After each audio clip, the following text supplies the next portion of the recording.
Alright, you guys. Here it is. The long-awaited part 2 to What If Ash won the Indigo League.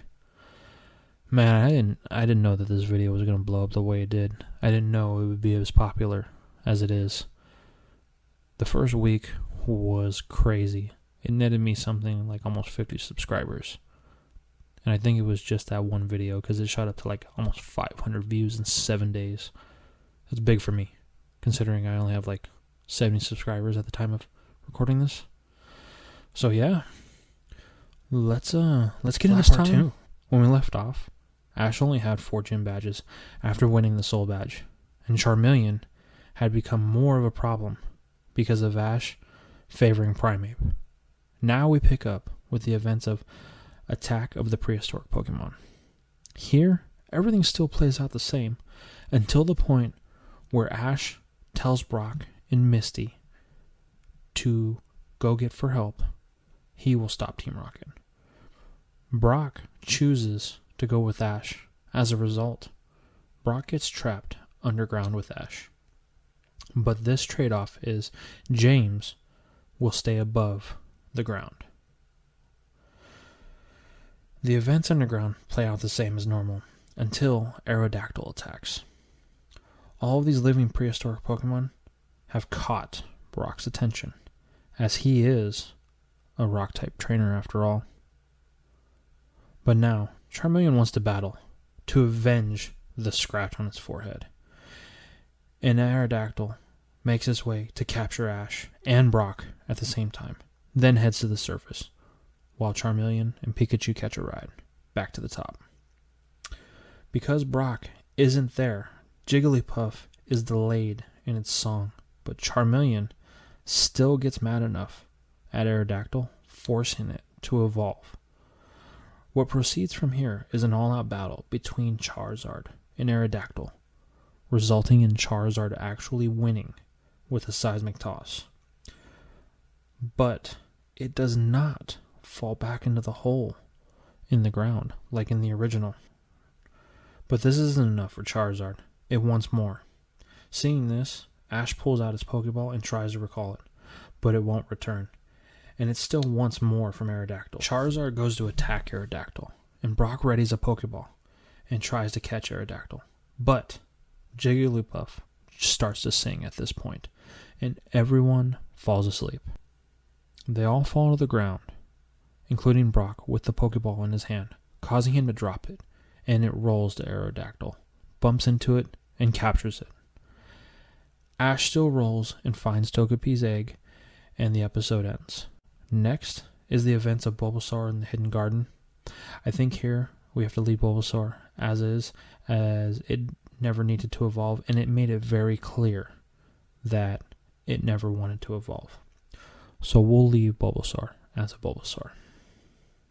In the next episode, we are introduced to Butch and Cassidy, posing as top-rate Pokemon breeders in a center. Brock is immediately infatuated with Cassidy. This prompts him to leave his Zubat with them. Once the secret of the breeding center is exposed due to them wanting a free meal because Misty left her Psyduck there, Brock gets back a Golbat that has been freshly evolved, and he uses it to stop Butch and Cassidy. Next, we move on to the events of the next episode. Riddle me this. Ash's 5th gym badge. Ash runs into Gary, who gloats about his badges and being on vacation because he has been working so hard. Once on Cinnabar Island, Brock tells everyone that he needs to head to the research lab. Ash and Misty ask why. Brock goes into his bag and pulls out an odd-looking rock. Brock says he thinks that this is a fossil. He had found it in Grandpa Canyon, and he wants to have it looked at. Once they arrive at the lab does indeed confirm that it is a fossil, and they tell Brock if he comes back in a day, they will have it ready for him. Brock gets super excited, and they head out. And from here, the rest of the episode plays out as normal. Team Rocket attacks the lab. Ash uses a combination of Pidgeotto and Primeape to stop Team Rocket. Then a Thunderbolt finishes them off, and then we head into the hot spring, where they discover the entrance to the gym. This is where they meet Blaine, and they start the gym battle. Ash sends out Squirtle to battle Ninetales, and things go the same. It gets KO'd in one shot. Ash sends in Charizard, but we need to fix this. Blaine swapped out to a Rhydon in the original timeline, but as we said before, we battle till there is one Pokemon left standing. Only the challenger is allowed to make substitutions. And in this timeline, we are going to change things a little more. Ash sends in Charizard to battle Ninetales, but it has no interest in battling and chooses to fly off to go to sleep. Blaine calls a forfeit on Ash's part, leaving him with just one Pokemon. Ash recalls Charizard. Instead of using Pikachu, like in the original, Ash sends in Primeape, and it makes quick work of the Ninetales. Then, for Blaine's second Pokemon, we're going to change Rhydon to Rapidash. Because, Fire-type gym, Fire-type Pokemon. This battle does prove to be hard, but Primeape does manage to take the gold against Rapidash, bringing it down to just one Pokemon each. That's when Blaine chooses Magmar. But Primeape is now tired from the two previous battles, and Magmar manages to make quick work of Primeape, causing Ash to lose the battle. What follows is a week of intense training for Ash. One of the things that is developed real quick is that Charizard and Primeape do not get along. Every time the two get around each other, they try to fight, and Charizard still won't acknowledge Ash. But even more so is Aerodactyl. It's giving Brock some trouble, but not as much as Charizard is to Ash. But some of this, I think, would be due to it not being familiar with humans. It still looks at Ash like a snack. During the week, Brock goes back to the research lab, and they give him his new prehistoric Pokemon. Lord Helix himself, Almanite. Then the events of the last day play out the same as in the anime, with Team Rocket attacking the gym and destroying it. After seeing Magmar struggle to save its home, Charizard finally decides to help. After some help in Onix and Geodude, the gym is saved, and Blaine decides to give Ash another chance to battle. Charizard wants a chance to battle Magmar. Ash and Blaine agree to a one-on-one battle that all plays out the same as in the anime, resulting in Ash earning his 5th badge. Then, they head to Viridian City. Now, normally the events of the Misty Mermaid would happen, but Ash chooses to head straight to the Viridian Gym. The events play out the same as in the anime, right down to Gary trying to battle Mewtwo and losing. Then, prompting Giovanni to leave the gym and leaving Jesse and James in charge to face Ash. Once Ash, Misty, and Brock get back into the gym, they are met with Gary unconscious on the floor, and Jesse and James make their entrance. Ash chooses a challenge for the Earth Badge, and everything plays out the same, pretty much as in the original, until Ash sends in Pidgeotto to use Double Edge. As Ash has been battling a lot more than in the original, it evolves into Pidgeot, and with this new addition to Ash's team, he secures his win for the 6th badge, rather easily, much quicker than in the original. Now, we can head on to Viridian City in the events of the Misty Mermaid. After the events of the show and Seal evolving into Dugong, Ash gets to have his battle for his 7th badge. Ash wants his battle to include Misty and all of her sisters. They all agree and choose the stipulation that they will each use one Pokemon. If Ash can beat 3 out of 4 of the sisters, he will get the Cascade Badge. The battle order is decided as Violet, Daisy, Lily, and Misty. Violet goes first, and she leads with Misty's Starmie. Ash uses Pidgeot here, and Pidgeot's new speed is too much for Starmie, and after a wing attack and a quick attack, it's over. Ash thinks he's got it easy. Next up is Daisy, and she chooses Seeking. Ash then decides to use Pikachu, and Pikachu manages to take it with little effort. Next is Lily, and she chooses to use Dugong, and Ash goes with Bulbasaur. Unfortunately, Dugong's Ice-type attacks are too much for the Bulb Pokemon, and it gets knocked out with an Aurora Beam. Last up is Misty. She chooses Staryu. Ash wants to beat Misty on her element, so he chooses to go with Squirtle. After much back and forth, as the two trainers know each other very well, Squirtle narrowly manages to take the win with a Skull Bash, knocking out Staryu and winning Ash his 7th badge. Misty tells Ash that she proudly presents Ash with the Cascade badge as she hands it over to him. Ash looks deep into the badge, then turns to Brock and says, "You know what this means, right?"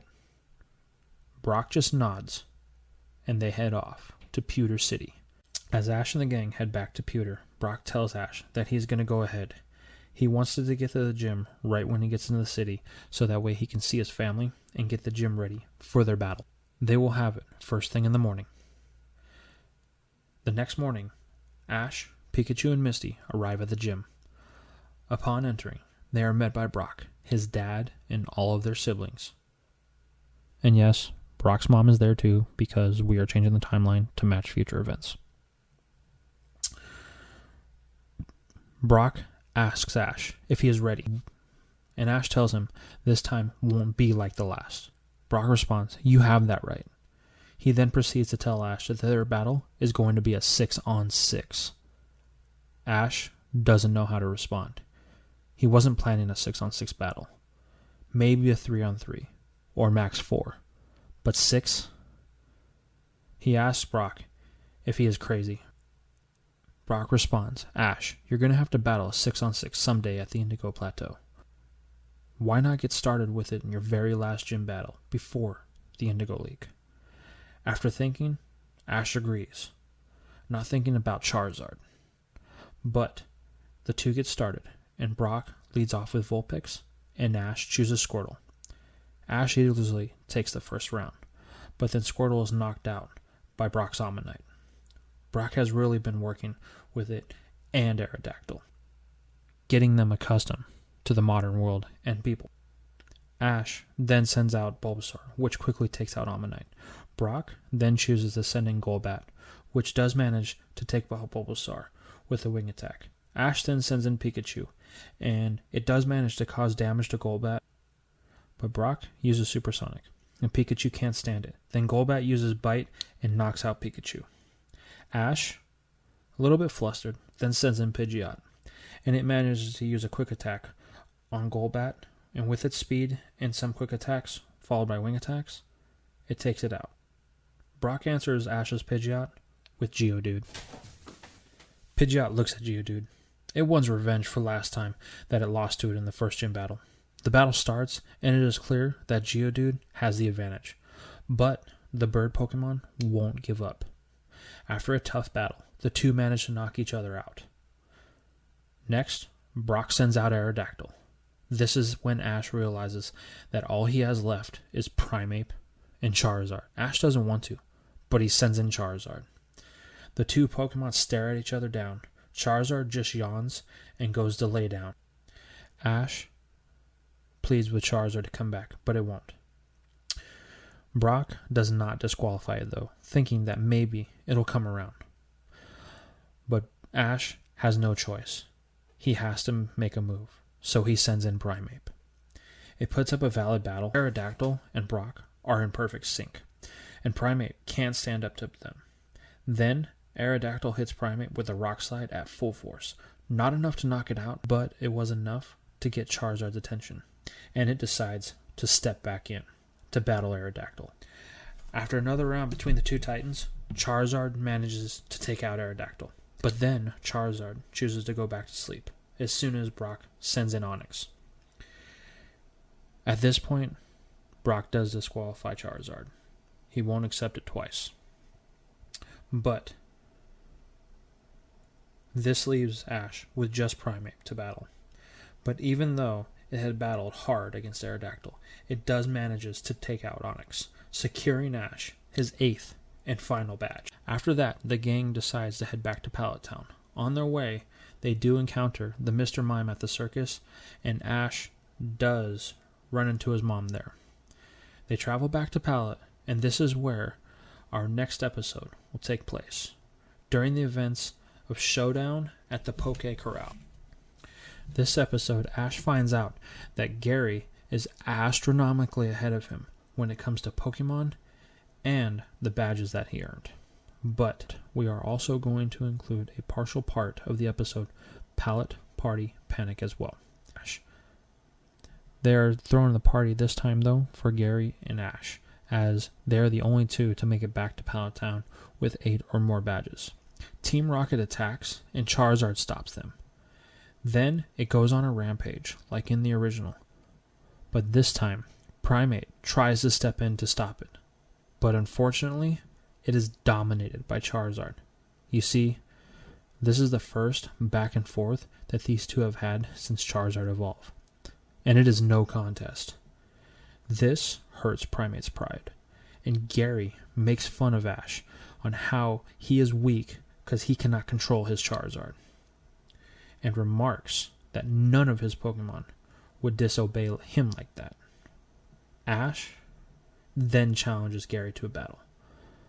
But Gary says Ash is beneath him and declines, saying as a battle with Ash would be a waste of his time.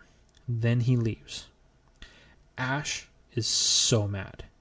He needs to get stronger, and he needs to tame Charizard.